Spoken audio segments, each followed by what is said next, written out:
Hi, this is James from Tabletop Gaming Guild, and today we're going to look at an expansion for Raiders of the North Sea by Garfield Games. Now, the base game of Raiders of the North Sea is 1 to 4 players. This makes it 1 to 5 players, Fields of Fame. Fields of Fame is going to be an expansion that adds in Jarls. It's going to add in some new dice that are going to, that you are optional to use, that can make it more risky to raid these different sites. You're going to have a reward for having extra strength when you take over a monastery or an outpost, and you just have way more strength than the chart shows on there. You get advantages for picking up these Jarls. There's a lot of really cool things in this expansion. So let's go ahead down to the table. I'm going to show you what comes with this, what it adds to the game, and then we'll come back and I'll give you my final thoughts.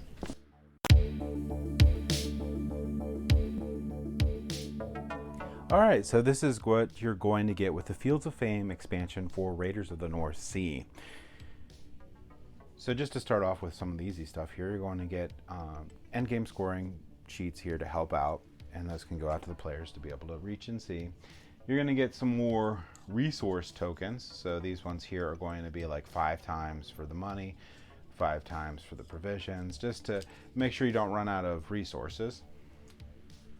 And then you're also going to get these wound tokens in the game. You're going to get Jarl tokens. And you're going to get this little player aid that's going to help with the Jarl tokens, which we're going to go over in a second. You also get your 5th player. So you'll be able to play up with 5 players in the game, and a couple extra workers to be able to add in that 5th player. And little bonus flags for each of the other players. And the reason for that is you're going to be placing them on this new board that you're going to get. This new board is going to go off to the right side of the main board, and it gives you 3 more locations that you can pillage and do stuff in. You're also going to get a Jarl deck, and you're going to get a ton of new Vikings that you're going to get to be able to add into the main deck here, and just going to shuffle them in. Now these ones here, some of them don't, some of them do, but a lot of them have things that specifically interact with the game itself. So this new expansion. So this one here, you can take 1 wound to gain 2 provisions. Or let's see here. This one here, you can lose 1 provision to remove up to 3 wounds. Now wounds in this game are going to lower the power of these crew members. You can go up to 0 power. They don't actually kill them, but they will entice you to retire or remove those characters in your crew. What's going to happen is if you're going to get one of these Jarl tokens, you're going to get a Jarl. And you're going to flip the Jarl, and you're going to pick what you're going to do with this person.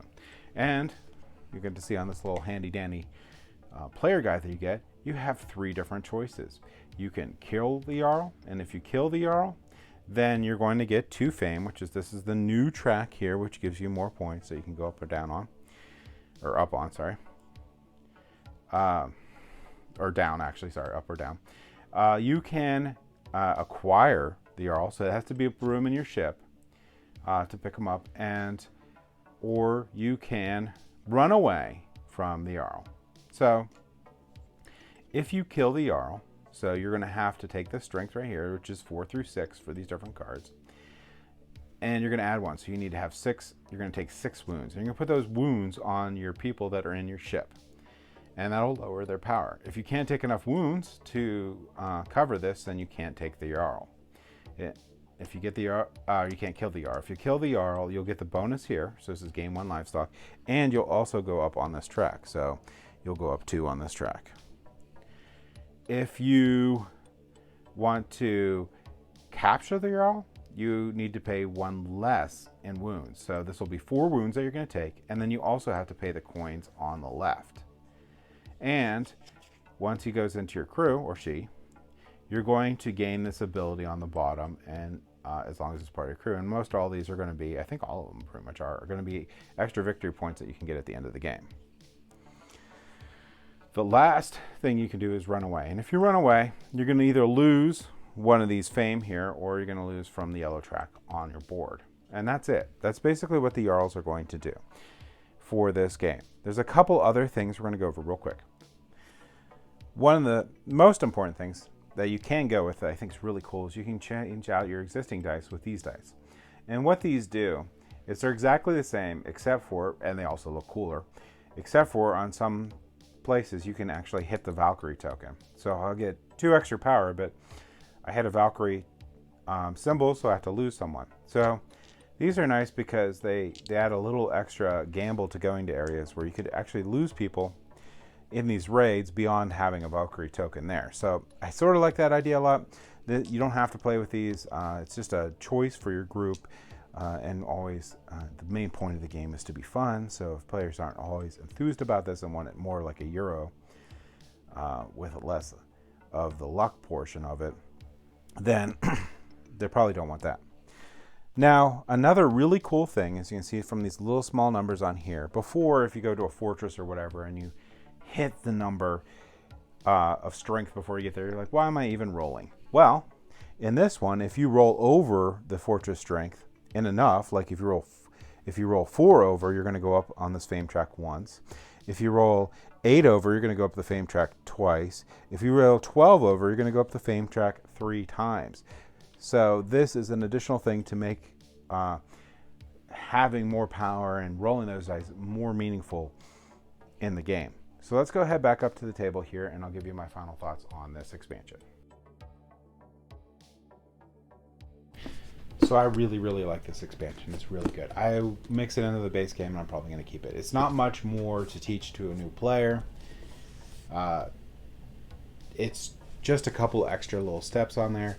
You still might want to play without it for the first game for someone that's not normally used to playing a lot of board games, but it's not a whole lot more, and it just adds more opportunities in the boards that you can take. It adds 3 more places you can pillage, and that fame track is really, really cool.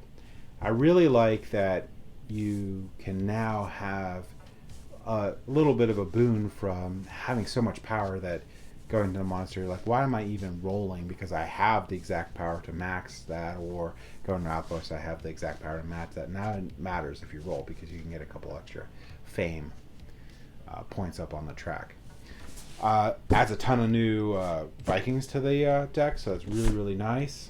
I will mention that the wounds that you take from the Jarl and stuff, they're pretty much there. So there are some characters you can get in there to do stuff with the wounds. You can try to get rid of some, but really, if you get wounded characters, you're going to have wounded characters. You're going to probably either retire them or let them die to a Valkyrie, which is another thing I really like about this is in the base game, you can get that set crew, that perfect crew, and you're just never going to get rid of it.